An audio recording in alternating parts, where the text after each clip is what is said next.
Readers can bet, or they'll already know, that many people have used AI to criticize various philosophical texts. However, the position being advanced in this essay isn't about that. This isn't about AI's take on, say, Descartes or Heidegger. It raises wider issues about AI being able to destroy literally any philosophical text.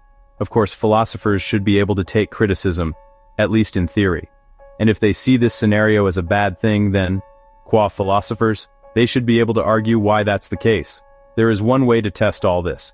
Readers can post their philosophy essay, article, or paper and say to the AI, "Criticize this in an unrestrained manner." They can then add one caveat. Don't include any pedantic criticisms. So the criticisms can be restricted in the prompt itself. For example, the AI user can state that stylistic and grammatical criticisms, or criticisms that could be deemed to be pedantic, should be excluded. But I doubt that would make much of a difference. The criticisms would still be of huge proportions. So stylistic, grammatical, etc. Criticisms can wait for another day.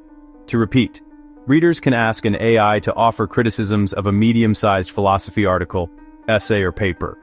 They can say, "Please feel free to criticize literally everything within it."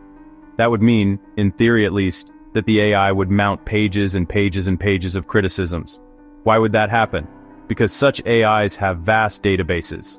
More concretely, they could find problems with almost, or literally, every line in the aforementioned article, essay, or paper. Again, an AI wouldn't produce pages and pages of criticism unless the user explicitly prompted an exhaustive analysis. Perhaps if the AI were questioned about what it's doing, it may say that only constructive criticism is its goal. Yet this is about an AI being able to destroy an article, essay, or paper regardless of whether or not the criticisms are constructive. Of course, the human writer could get back on some of the criticisms. There's a problem here too. Say that the writer or student revises his essay, article, or paper after extensive AI criticisms. And then he or she offers the revised work to the AI. Yes, you've guessed it. The AI could return fire with more and more and more pages of soul-destroying criticisms.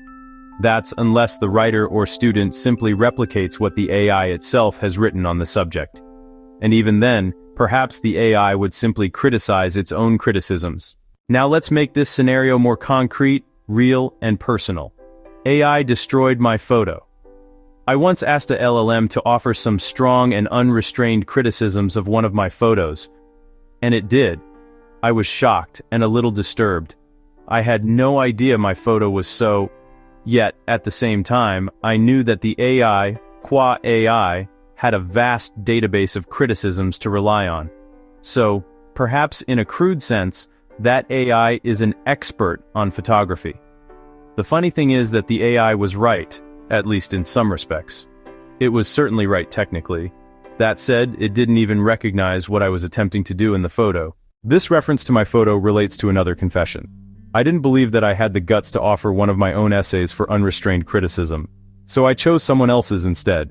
That admission may come across as if I don't like criticism. However, unrestrained criticism from an AI is a different kettle of fish, entirely. The hurt feelings of human persons. An AI offers criticisms at lightning-fast speed. This may overwhelm the writer or student. Yet isn't this why some chatbots endlessly recap what has so far been discussed? In actual fact, try it. AI can deliver endless criticisms of your article, essay, or paper. That's a work that you're emotionally invested in. This may hurt your feelings. The pages and pages of criticisms may also overwhelm you. Yet you could easily sort that out by constructing the appropriate prompts. In any case, an AI isn't a social worker or a psychotherapist. Critics may also argue that AI devalues human input or perspectives. Regardless of specific positions or experiences, an AI critique may well miss the human context. It may end up with mere logic chopping or cold logic. All this would be to assume that all human persons have interesting or much lived experience. And obviously, it assumes that lived experience matter. Does lived experience matter in discussions in the philosophy of mathematics? On a more arcane level. Say that a young philosopher, or theoretical physicist, indulges in speculative theorizing. one can guess that in most cases an AI would find it easy to destroy such speculations. This may well turn the destroyed philosopher into a conservative philosopher or a philosopher of safety or caution. Human depth, AI shallowness.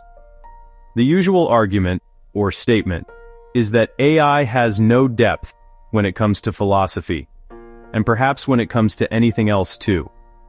What is depth in the context of philosophy? Is it knowing about context, the ability to use different kinds of argument, etc.? But is there still an extra something, I know not what? Perhaps it's intuition. Philosophers often rely on intuition or gut instincts when tackling an argument or philosophical problem. Intuition, therefore, seems to be something that AI can't replicate. That may be so. It depends on what intuition is. In any case, many philosophers themselves have a deep problem with relying on intuition, or with the very notion of intuition, when it comes to discussing philosophical problems and issues. Again, it's often been said that an AI relies on a vast database which prioritizes breadth over depth. However, if an AI has data in the form of facts, arguments, concepts, etc., then why can't it also have data in the form of depth too? Why should the capabilities of AI suddenly stop at depth? Where is the line in the sand between shallowness and depth when it comes to AI? It's true that philosophy sometimes deals with human experience. This is especially the case in ethics, existentialism, and other areas.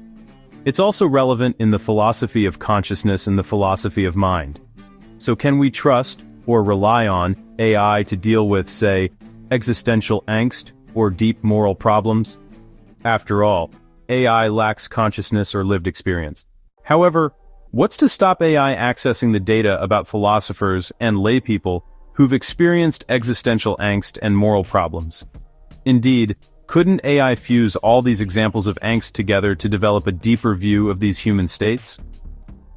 The simulation of X. The words simulation and even mimicry are often used in debates about AI. So, readers will now need to know what the words simulating depth mean. The point is that the word depth in this context may have little substance. This tunes in with wider debates on AI. Take this position. Simulating X is an example of X. Why use the word mimic or simulate at all? Perhaps simulating depth is an example of depth, or if it isn't, then why isn't it? Of course, this doesn't work for all values of X. As the philosopher John Searle has been keen to point out, a simulated rainstorm isn't a rainstorm. However, simulated arguments, debates, and discussions are arguments, debates, and discussions. Finally, an AI has access to a vast database of facts, texts, arguments, concepts, etc., so why should its abilities be limited to breadth rather than depth?